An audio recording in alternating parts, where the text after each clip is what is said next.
दोस्तों एक बार फिर से आपका स्वागत है हमारे चैनल पर। तो चलिए दोस्तों कहानी को शुरू करते हैं। मेरा नाम शोभित है, मेरी उम्र 35 साल है, मेरे 2 बच्चे हैं और दोनों ही शहर के अच्छे स्कूलों में पढ़ते हैं। मुझे अपने दोनों बच्चों से बहुत प्यार है और उनके अच्छे फ्यूचर के लिए मैं बहुत मेहनत करता हूँ। मेरी अपनी कपड़े की दुकान है जो आजकल कुछ कम चलती है। मेरी शादी मेरे एक दोस्त से हुई है।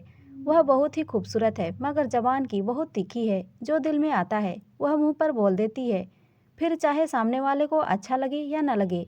मैं अक्सर उसे समझाता हूँ कि ऐसा नहीं करना चाहिए। अगर तुम्हें किसी की बात बुरी भी लगती है तो मुंह पर मत बोला करो, लेकिन उसे मेरी बात समझ में ही नहीं आती थी। वह कहती, मैं डरपोक नहीं हूँ, बहादुर हूँ कि दूसरों के मुंह पर ही उनकी बुराई उन्हें बता देती हूँ। लेकिन मुझे उसकी यह आदत पसंद नहीं आती थी। अक्सर मैं उसकी इन बातों को नज़रअंदाज कर देता था।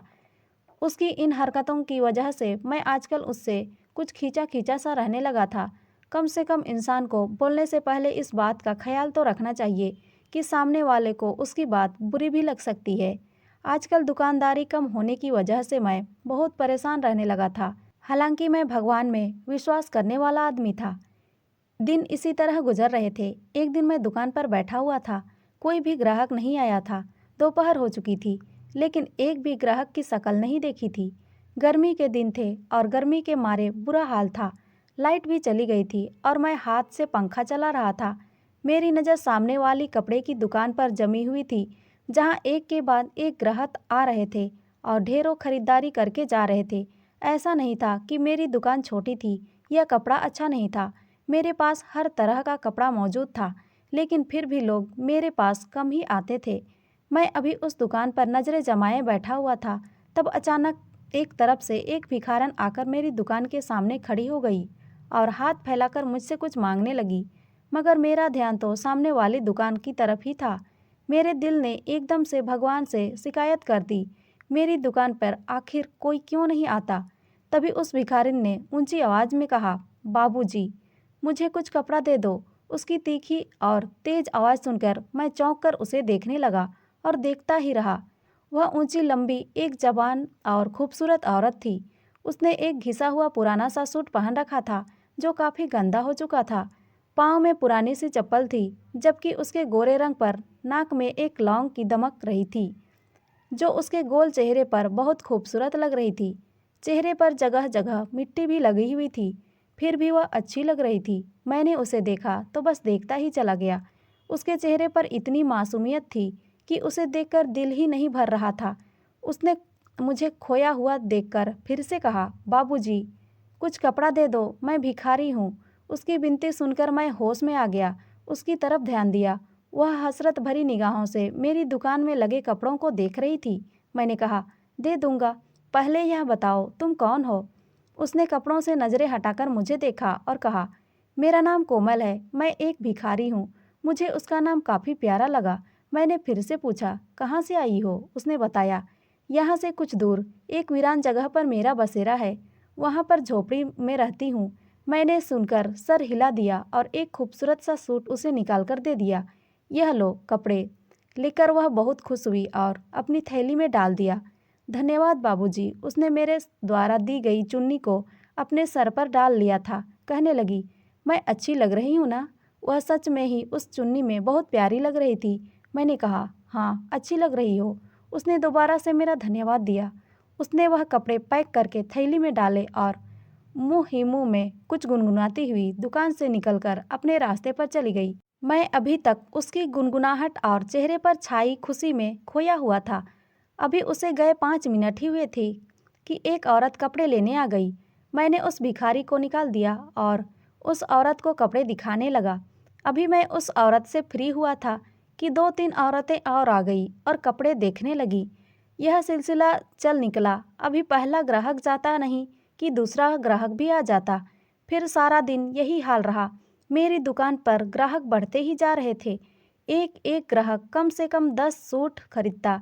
अब मेरे पास इतना समय भी नहीं बचा था कि मैं बैठकर देखता कि सामने वाली दुकान पर कितने ग्राहक आते हैं और कितने गए। सारा दिन मेरे पास ग्राहकों की लाइन लगी रही। शाम तक मेरे सारे कपड़े बिक चुके थे। आज पहली बार इतने ग्राहकों को निपटा कर और लगभग खाली दुकान को देखकर हैरान रह गया कि आज यह सब कैसे हो गया। एक ही दिन में इतने ग्राहक आ गए और सारी दुकान खाली हो गई।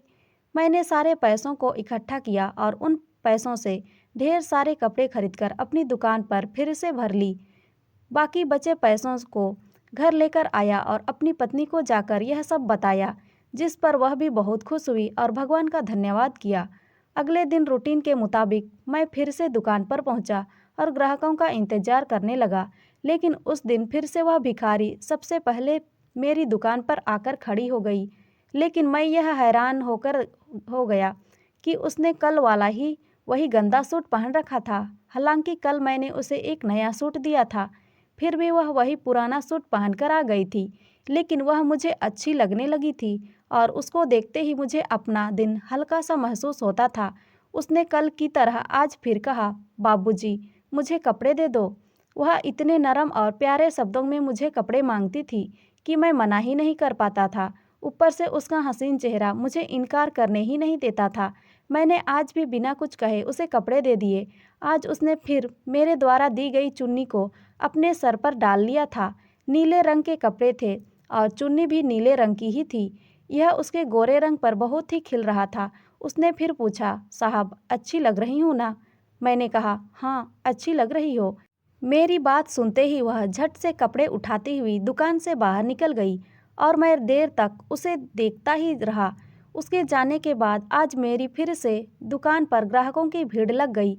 मैं दिन भर उनमें बिजी रहा। एक के बाद एक ग्राहक आता ही गया। मैं थक गया था। तभी दोपहर के खाने का समय हो गया, मगर अभी भीड़ थी कि कम होने का नाम ही नहीं ले रही थी। मैंने सोचा कि अकेले तो मैं संभाल ही नहीं पाऊंगा, तो कोई लड़का काम पर रख लेता हूँ। उस दिन भी मेरी सोच से कहीं ज़्यादा आमदनी हो गई थी। मैं बहुत खुश था। उसी शाम मैंने एक लड़के को अपनी दुकान पर काम करने के लिए रख दिया था।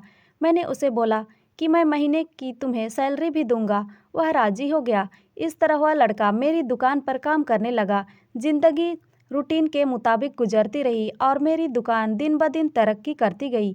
लेकिन इस बीच वह भिखारिन भी रोज़ आती थी और मुझे फ्री में कपड़े लेकर चली जाती थी।